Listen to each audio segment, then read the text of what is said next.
자, 이 시간에 이제 선교하게 돼서 한 시간 동안 생각해 봅시다. 저는 선교라는 말만 들으면 가슴이 막 뛰어요. 제가 20살 때 정말 제대로 회심하고 나서 그때 아프리카 선교로 헌신을 제가 했어요. 저는 옛날에 슈바이처의 책을 읽고 물과 원시림 사이에서 람바렌의 통신 이런 책들을 보면서 굉장히 감동을 받았어요. 물론 그 후에 그가 자유주의 신학자라는 걸 알게 되었지만 그의 삶 자체, 그가 이제 신학 박사가 되고 음악 박사, 오르간으로 음악 박사가 되죠. 나중에 의학을 공부해서 의학 박사가 되어서 선교로 들어갑니다. 교수가 될 수 있는 자리에, 편안할 수 있는 자리를 내려놓고 정말 지금도 오지지만 그 당시에도 오지였던 아프리카로 들어가서 선교사가 되었던 것이 젊은 저에게 가장 큰 도전이었어요.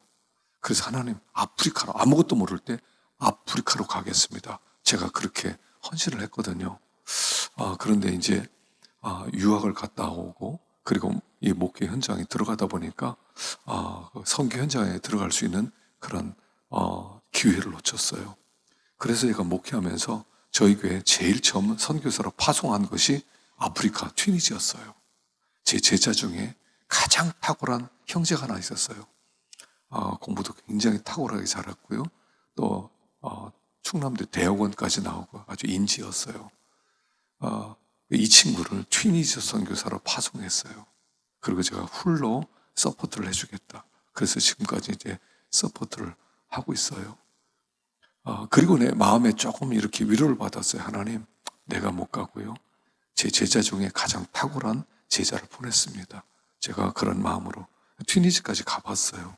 튀니지까지 가서 그 친구 선교한 것도 보고 또 돕기도 하고, 지금도 기도하고, 그래서 이렇게 이제 돕고 있는데, 근데 지금 한 구석엔 계속 이런 게 있어요. 선교사로 나가고 싶다. 제가 하나님 언제 어떻게 허락하실지 모르겠어요. 너무 늙기 전에 선교 현장에 가야 되는 거 아니냐. 그런 마음 한 구석에 계속 여운처럼 남아있어요. 그 선교사에 대한 그런 열망이 남아있어요. 현장에 가서 내가 은퇴하고 간다니까 오지 말래요. 집만 된다고. 어떻게 보니까 또 그것도 그럴 것 같아요. 그런데 비거주 선교사라도 하고 싶다. 하다못해 가까운 필리핀이라고 하는 가까운 영어권으로 가서 선교하고 싶다 하는 그런 마음도 가지고 있어요. 그래서 지금도 막 선교 현장만 생각하면 가슴이 뛰어요. 저는 목회하면서 태국 선교를 한 20년을 했어요. 1년에 2번씩 태국을 꼭 다녔어요. 태국만 많이 다녔어요. 그래서 태국 방콕도 있었지만 치앙마이, 치앙라이 그쪽으로 다니면서 선교를 제가 서포트하는 선교사님과 함께 매년 단기 선교팀 이렇게 조직해가지고 같이 들어갔어요. 같이 들어갔는데 그리고 나서 이제 동남아에 그 교회가 필요한 곳에 여러 교회들을 많이 세우기도 하면서 그러면서 지금 선교를 하고 있어요. 저는 이렇게 생각해요. 첫째는 목회의 꽃은 선교라는 거예요. 목회의 꽃은 선교예요. 목회를 잘해서 뭐예요? 선교사가 되는 거예요. 선교하는 거예요. 우리끼리 잘 사는 게 아니거든요. 교회는 우리끼리 잘 사는 게 아니에요. 복음은 나가야 되는 거예요. 그래서 목회의 꽃은 선교다. 예배가 없는 곳에 예배자를 세우는 것이 선교다. 선교를 위해서 교회는 부흥해야 된다. 교회는 교회 자체를 위해서 존재하지 않는데 나가기 위해서 우리 목회하는 거다. 선교는 온 세상에 하나님이 이 땅을 위해서 행하신 그 일, 독생자를 보내신 사건을 모르는 사람이 없게 하는 것이다. 그것이 우리들의 목적이다. 온 세상에 십자가의 소식으로, 부활의 소식으로 가득 채워야 된다. 예수님의 십자가 부활을 모르는 사람이 없게 된다. 여러분 사도행전 2장에 보면요, 방언을 주시죠. 성령이 임하고 방언을 받아요. 그리고 전 세계 모든 사람들이 그 자기 말로 된 언어로 복음을 듣게 되는 거예요. 하나님의 큰일 행함을 말함을 우리가 듣는도다. 하나님이 큰일 행하셨어요. 이 땅에 독생자를 보내고 그 아이들을 십자가에 못 박아 죽게 하고, 그리고 부활하시고, 그래서 소망을 주셔서 하늘문을 열어주시고, 누구든지 예수를 믿으면 구원을 받게 하는 어마어마한 큰 일을 하나님이 행하셨어요. 그걸 알게 해라. 우리들에게 주신 명령, 이 소식을 알게 해라. 이 일이에요. 우리가 전심전력을 다하는 거예요. 저희는 그래서 선교하는데 집중을 합니다. 전주의 그 안디옥 교회라고 정말 모범적인 교회죠. 선교회. 거기는요, 각 교육부서 지원이 없어요. 교회 지원이 없어요. 교사가 다 돈 내요. 교사가 돈 내고 모든 돈은 선교예요. 그 단일 교회에서 지원하는 선교사가 240가정, 248가정인가? 제가 한 5년 전에 갔을 때 248가정 부부를 파송을 했어요. 그들을 다 도와. 뭐 협력 선교단 10만 원씩 보내는 게 아니에요. 그냥 100만 원씩, 150만 원씩 다 248가정을 그때 보냈어요. 지금은 모르겠어요. 그들을 돕고 있어요. 그 교회에서 밥 먹고 이러는 거 교회 일체 후원이 없어요. 무조건 선교예요. 빚이 많아요. 그 교회. 몇십억이에요. 지금은 모르겠어요. 교회도 안 져요. 그냥 깡통교회예요. 선교만 해요. 가면 얼마나 감동되는지 몰랐어요. 어떻게 이렇게 선교할 수 있을까? 선교에 미쳤구나. 저희 교회도 교회 부채가 있거든요. 부채 갚지 않고 선교했거든요. 저도. 나중에 장로님들이 막 노발대발하고 난리 쳐가지고 빚도 안 갚고 선교한다고, 더 이상 선교하지 말라고 당하면서 제가 욕사발을 먹었어요. 교인들 앞에 나가서 우리에게 빚 많습니다. 장로님들이 막 대놓고 얘기를 해요. 선교하지 말라는 얘기죠. 근데 선교할 돈을 하나님 따로 주셨어요. 선교할 돈을 따로 주셨어요. 선교하는 교회는 진짜 하나님 기뻐하십니다. 그냥 선교했더니요, 다른 교회보다 몇 억 더 나오게 만들어요. 선교하라고 돈을 따로 주세요.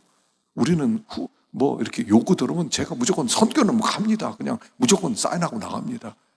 나중에 막 재정장로님 뒤에서 욕하고 막 별 욕을 다 하는데 그냥 갑니다. 왜요? 그게 교회가 세워진 목적이잖아요. 빚내서 하는 게 선교예요. 빚내서. 빚 갚고 하는 게 선교가 아니라, 제 교회가 빚이 한 10억 되었을 때 밤에 잠을 못 잤어요. 그랬더니 그래서 이 빚 어떻게 갚지? 그 하나님이 밤에 찾아오시더라고요. 저한테 이렇게 물어봤어요. 너 빚 갚아서 뭐 하려고 그러는데? 빚 갚으려면 이것도 해고 저것도 해도 빚 갚아서 뭐 할래? 빚 갚은 다음에 선교해야죠. 그랬더니 하나님이, 야, 지금 선교하면 안 되냐? 빚은 내가 갚으면. 빚 갚아주시겠대요. 야, 내가 빚 갚으면 하루아침에 갚아. 제가 말씀드렸는지 모르겠어요. 저희 원로 목사님이 감옥 선교를 하셨어요. 형무소 선교를 했어요. 그래서 이제 문서를 보냈는데 그중에 은혜 받은 한 사람이 만나자고 그래서 갔었어요. 홍성에 땅이 2,000평이 있대요. 형하고 나눠 가져야 되는데 자기 몫을 교회에 기증하고 싶대요. 한 20억 될 거래요. 그래서 그 형을 만났어요. 그래서 형이 노발대발하는 거예요. 그놈 자식이 살인자인데 그분에게 땅 물려줄 거 없다고. 소송을 하면 소송을 하면 이길 수 있대. 동생이 소송 걸래요. 그럼 자기가 다 사인 다 해주겠대. 근데 내가 이렇게 해서 기증 헌금 받는 건 아닌 것 같다. 그래서 제가 이제 형님이 다 넘겨주기로 하고 그 일에 관여를 안 했어요. 그때 하나님이 그렇게 했어요. 야, 내가 갚으면 하루아침에 갚을 수 있어. 받지 너. 10억 갚는 건 시간 문제야. 너 선교해라. 그래서 제가 용기를 얻어서 막 선교했어요. 빚은 놔두고 그냥 선교만 계속했어요. 막 어렵다 그러면 계속 도와주고. 우린 선교사가 셋이에요. 파송선교사, 협력파송선교사, 협력선교사. 그래서 파송선교사는 풀타임으로, 협력파송은 반을 도와주고, 협력선교사는 10만 원, 20만 원 이렇게 도와주는 거예요. 그래서 이제 막 선교비가 점점점 많아지기 시작했어요. 근데 놀랍게 하나님이 한 번도 빵 보내지 않았어요. 교회 땅이 하나 있어요. 땅이 이제 우리 문화동이라는데 땅이 있는데 거기에 이제 보문산이라고 하는 산 공원에 붙어 있는 땅이 가치가 없어요. 근데 근래 법이 하나 통과됐어요. 국가라도 개인의 재산을 묵지 못한다. 그래서 20년 동안 그 사람이 그 땅을 갖고 있으면 국가에서 사주든지 팔 수 있게 만들어주겠다. 이 법이 통과된 거예요. 근데 그래서 560평 땅인데 산에 붙어 있어서 얼마 안 되는데 갑자기 이 땅의 가치가 확 올라가 버렸어요. 우리 구청에 있는 분이 이것 이 금싸라기입니다. 갖고 계십시오. 이게 언젠가 엄청나게 땅 값이 될 수 있습니다. 보니까요, 빚 엄청 넘는 값이 되더라고요. 그 다음부터 장로님들이 걱정 안 하는 거예요. 여러분, 하나님의 역사는 더 놀라워요. 그래서 목회의 꽃은 선교라는 걸 알았으면 좋겠어요. 목회의 꽃은 선교다. 목회의 꽃은 선교다. 목회의 꽃은 선교다. 선교는 그냥 흉내만 내려고 그래요. 흉내만 내지 마세요. 진짜로 선교하세요. 하나님이 축복합니다. 제가 경험을 했어요. 자, 두 번째, 원심력적 선교와 구심력적 선교가 있어요. 원심력적 선교는 뭡니까? 나가라. 구심력적 선교는 와보라. 이런 거. 이 두 가지 모습이 다 있어야 돼요. 나가는 일을 해야 돼요. 그리고 와보라를 해야 돼요. 원심력 선교는 잘해요. 나가라. 파송하죠. 나갑니다. 근데 뭐가 안 되냐면 구심력 선교가 안 돼요. 선교사 나가려면 그냥 나가기만 되는 게 아니에요. 준비돼서 나가야 돼요. 하나님을 정말 믿고 믿음으로 나가야 돼요. 그래서 원심력 선교는 나가는 거고 구심력 선교는 와보라거든요. 이 와보라는 이런 뜻이에요. 나를 봐. 나를 보면 하나님이 있다는 게 증명이 될 거야. 이런 뜻이에요. 나를 봐. 내가 하나님이 살아계심의 증거야. 이게 와보라예요. 이게 안 돼. 이게 안 돼. 여러분, 그 파인애플 이야기라는 조그만 소책자가 있어요. 한번 꼭 보세요. 선교사가 선교로 나갔어요. 외국 선교사가. 그래서 먹고 싶어서 파인애플 심었어요. 동네 사람들이 다 따갑니다. 그래서 막 거기에 울타리를 쳐놓습니다. 따가지 못하게 합니다. 그래도 갑니다. 그래서 막 개를 기릅니다. 따가지 못하게 합니다. 그리고 따가지 않아요. 근데 교회는 사람이 안 와요. 하나님께 물어봤어요. 왜 안 옵니까? 야, 네가 그런 데 오겠냐? 그래서 담을 다 치웠어요. 그리고 동네 사람들에게 마음대로 따먹으세요. 그 다음부터 교회에 나와요. 왜 교회 나오냐? 이제서야 당신 보니까 하나님이 있다는 걸 알 수 있어서 나왔습니다. 그런 책이에요. 내가 하나님의 살아계심이 증인이 돼야 돼요. 증거물이 돼야 돼요. 그래야 전도가 되는 거죠. 그게 구심력적 선교다 하는 것입니다. 자, 모델러티와 소델러티가 있죠. 이게 선교학에서 나오는 개념이죠. 모델러티는 교회를 얘기하고 소델러티는 선교 단체를 얘기하는 거예요. 자, 교회가 선교를 합니다만 이 선교는 굉장히 전문화돼야 돼요. 그래서 선교단체 소델리트와 함께 협력을 해야 된다는 뜻이에요. 선교단체와 교회는 협력을 해서 복음을 증거해야 되는데 서로가 경쟁적 관계가 되면 안 된다는 얘기예요. 소델레트가 필요하고 모델레트가 필요해요. 그래서 소델레트에서는 선교단체에서는 선교사를 훈련시켜요. 모델레트 교회에서는 이 훈련된 선교사를 파송해 주는 거예요. 기도해 주는 거예요. 훈련은 소델레트가, 파송은 교회가. 그래서 협력할 때 하나님의 역사가 이루어진다 하는 그런 얘기를 하는 거죠. 그래서 서로 협력해야 돼요. 항상 파라처치 운동이 일어났어요. 파라처치. 이게 소델러티거든요. 어느 시대인지 우리도 지금 우리나라에 여러 선교 단체가 있지요. 도와주셔야 돼요. 그러면 소델레티에서는 교회로 사람을 보내줘야 돼요. 모델레티에는 소델레티 훈련을 받도록 해주셔야 돼요. 서로 경쟁하면 안 돼요. 교회는 선교단체 보내면 사람 뺏긴다. 가지 마라. 선교단체는 저 교회는 선교도 안 한다. 우리가 진짜다. 우리가 교회 노릇하려고 한다. 그래서 요새는 선교단체가 교회 노릇하려고 그래요. 내비게이터. 지네들끼리 모여요. 지네들끼리 모여서 지네들끼리 예배 드린다니까요. 그리고 교회는 못 가게 11조도 선교단체 드리게 만들어요. 그러니까 서로 경쟁 관계가 되죠. 소델레티 모델들은 협력 관계가 되야 된다는 것입니다. 네 번째, 성령은 선교의 영이시다 하는 거예요.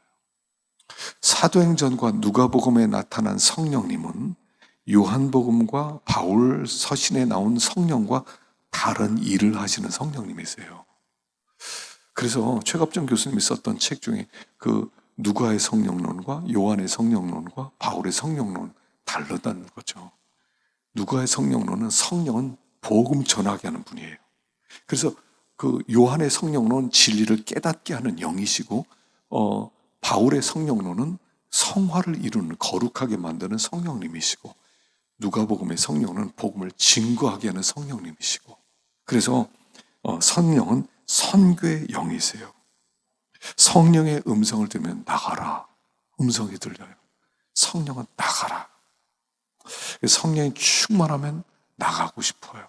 복음을 증거하고 싶죠. 그래서 성령은 선교의 영이시다 하는 것입니다. 다섯 번째, 교회는 선교사님을 도와야 됩니다. 선교비를 보내야 돼요. 우리 교회에 눈에 보이지 않는 선교의 원칙이 있어요. 선교를 시작하면 그 사람이 후퇴할 때까지 후원을 끊지 않는다는 거예요. 물론 이제 제 말고 후임 목사가 들어오면 또 바꿀 수는 있죠. 그러나 제가 이 교회를 담임하는 동안 제가 후원을 하는 그 선교사는 제가 선교비로 장난을 치지 않아요. 저 사람 뭐 오랫동안 해서 그러니까 다른 데 도와야지 이러지 않아요. 제가 옛날에 그랬거든요. 선교사가 타격을 입어요. 단돈 10만 원인데도 타격이 임해요. 그래서 일단 선교하면 그 사람이 은퇴하거나 그 사람이 돌아올 때까지 계속 돕는다. 그 이후로 선교사를 끊어본 적이 없어요. 계속. 그래서 이게 진짜 이제 담임 목사가 되면요 장난치고 싶어요. 담임 목사에게 잘 보이지 않으면 저게 건방지네 선교비 끊어 이러고 싶은 욕심이 들어요. 그 나쁜 짓이에요. 선교비는 생명줄이 하나님이 굉장히 싫어하는 거예요. 선교사를 도와주면 계속 도와주세요. 제가 예전에 뭣도 모르고 두어 사람들 끊었는데 너무 지금도 속이 아파요. 내가 이 바보 같은 짓을 했구나. 내가 왜 그때 그 선교 잘하는 사람에게 왜 끊었던가. 이 바보야. 그 이후로는요 교인들에게 아주 그냥 선교 시작하면 끝날까지 하는 거니까 시작할 때 잘 결정하고 시작하면은 계속 돕는 거예요. 신신당부를 해놨어요. 그래서 중간에 그만두지 않고 계속 선교비를 보내야 된다는 것입니다. 여섯 번째, 모든 신자는 선교사입니다. 사실 우리는 선교사예요. 너희는 가서 모든 족속으로 제자를 삼아 그럴 때 선교사에만 주신 명령입니까? 아니죠. 우리 모두에게 주신 명령이에요. 그래서 직장으로 나가면 직장 선교사가 되는 거예요. 가정 선교사가 되는 거예요. 사람 만나는 곳마다 선교사가 되는 거예요. 그래서 우리 모든 사람은 선교의 사명이 있어요. 옛날에 정민영 선교사님이라고 지금은 나이가 꽤 많이 들으셨는데 그분이 한번 이런 도전을 주더라고요. 그분은 위클리프 선교회 출신입니다. 이리안 자야에 가서 이리안 자라 지금 파푸아뉴기니아죠. 파푸아뉴기니아 인도네시아 옆에 있는 정글 지대죠. 거기 선교사로 갔었는데 이분이 이렇게 도전하더라고요. 여러분, 하나님이 너 한국에 있어라는 명령을 받지 못한 사람은 다 나가라는 뜻이다. 여러분, 한국에 있어라고 하는 특별한 명령을 받은 사람만 한국에 있고 그런 명령을 받지 못했으면 외국에 나가라는 뜻이라는 거예요. 얼마나 큰 도전이었는지 몰라요? 야, 너는 꼭 한국에 필요해. 넌 진짜 한국에 있어야 돼. 너 없으면 안 돼. 그런 명령 받지 않은 사람은 나가라는 거예요. 나가라. 나가서 복음 전하는 게 하나님의 뜻이라는 거예요. 그러면 누가 파송을 해주느냐? 나가서 이 선교비는 어떻게 하냐? 걱정하지 마세요. 자, 우리 하나님이 보냈을 때는 후원도 해주세요.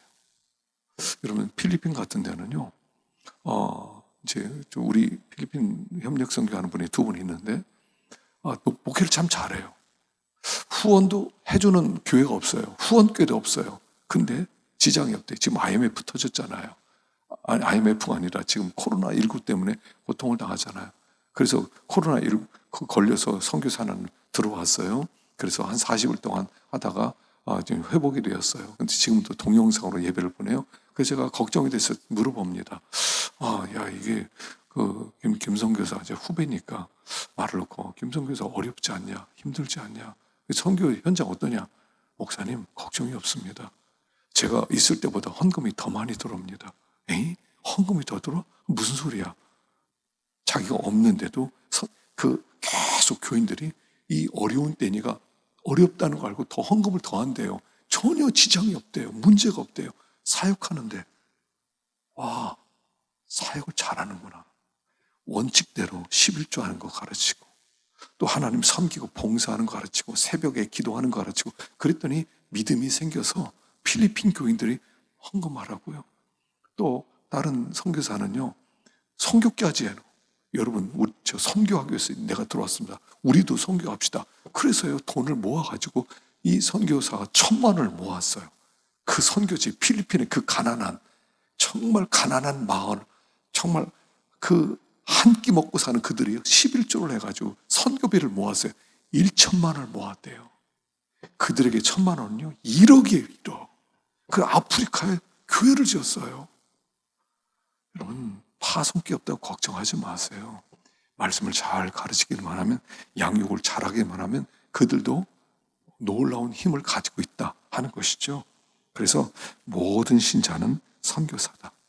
하여간 나가는 선교를 하든지 보내는 선교를 하든지, 하여간 나가는 선교든 보내는 선교든 하여간 우리는 선교사다. 그래서 그런 선교 의식을 심어주는 게 중요합니다. 자, 7번째, 선교는 영적 전투예요. 아까 전도도 영적 전투지만 선교도 영적 전투예요. 그래서 파워 인카운터가 필요해요. 파워 인카운터.